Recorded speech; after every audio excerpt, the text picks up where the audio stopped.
view.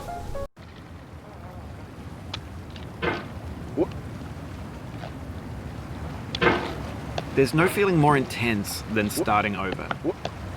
If you deleted your homework the day before it was due, as I have, or if you left your wallet at home and you have to go back after spending an hour in the commute. If you won some money at the casino and then put all your winnings on red but it came up black. If you got your best shirt dry cleaned before a wedding and then immediately dropped food on it. If you won an argument with a friend and then later discovered that they just returned to their original view. Starting over is harder than starting up. If you're not ready for that, like if you've already had a bad day, then what you're about to go through might be too much. Feel free to go away and come back. I'll be here. Alright, thanks for coming with me on this trip. I'll understand if you have to take a break at any point. Just find a safe place to stop and quit the game. And don't worry, I'll save your progress, always, even your mistakes. This game is a homage to a free game that came out in 2002, titled Sexy Hiking. The author of that game was Jazuo, a mysterious Czech designer who was known at the time as the father of B games. And B games are rough assemblages of found objects.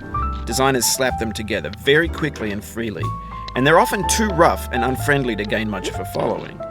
They're built more for the joy of building them than as polished products.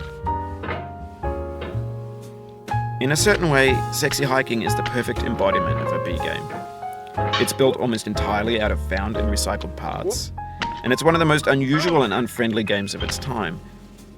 In it, your task is simply to drag yourself up a mountain with a hammer.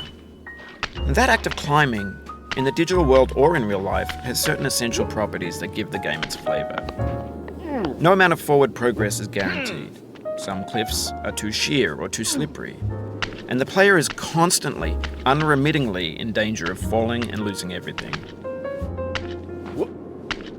Anyway, when you start Sexy Hiking, you're standing next to this dead tree that blocks the way to the entire rest of the game. It might take you an hour to get over that tree, and a lot of people never got past it. You prod and you poke at it, exploring the limits of your reach and your strength, trying to find a way up and over. And there's a sense of truth in that lack of compromise. Most obstacles in video game worlds are fake. You can be completely confident in your ability to get through them once you have the correct method or the correct equipment or just by spending enough time. In that sense, every pixelated obstacle in Sexy Hiking is real. The obstacles in Sexy Hiking are unyielding, and that makes the game uniquely frustrating. But I'm not sure Jazuo intended to make a frustrating game. The frustration is just essential to the act of climbing, and it's authentic